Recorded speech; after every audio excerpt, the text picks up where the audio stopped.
for 6 o'clock. Ngalesi sikhathi ngisuke sengithi bamba sengiyavala ekseni.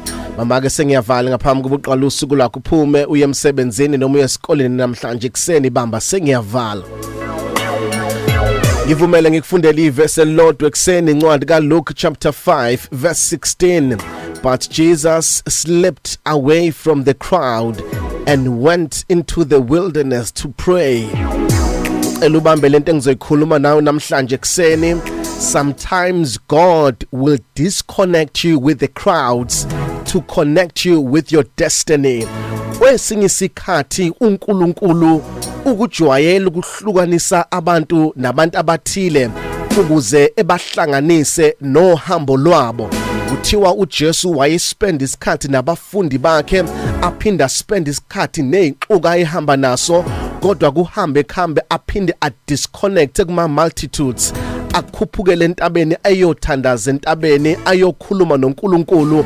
Wayenzani uJesu? He was disconnecting from the crowds and he was connecting to his destiny. Kwesinye isikhathi uNkulunkulu uzokwenza ukuthi uhlukane nabantu abathile ngoba ufuna uhlangane nabanye abantu abathile abangabantu bohambo lwakho. You need to remember ukuthi uDavid was disconnected with his brothers and with his family. Bahamba wayohlala ehlane for the longest time. Noma wayesetshele ukuthi one day he will become the king of Israel. He had to disconnect with abantu abathile ngoba wayizohlangana nabantu kanti akusiba abantu bohambo lakhe bese bediscourage lento uNkulunkulu akayifakile empilweni yakhe. He had to spend isikhathi esiningi esehlane ngenabo abantu. uNkulunkulu was connecting him with his destiny.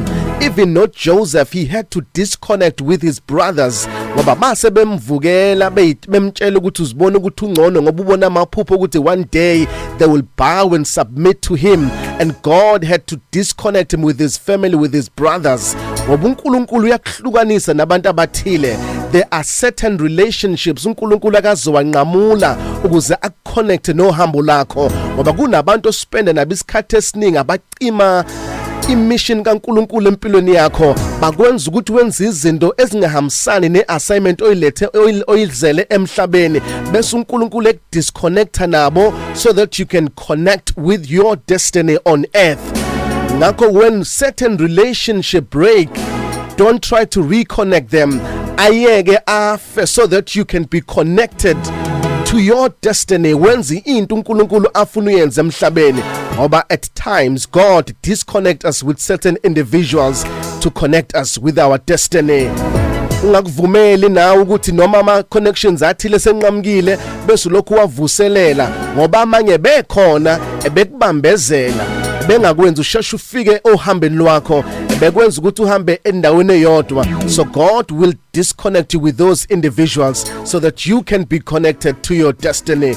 My name is Phumlani Nkwanyana. You are blessed, you are favored, and you are set apart. Good morning, Mega Grace Nation.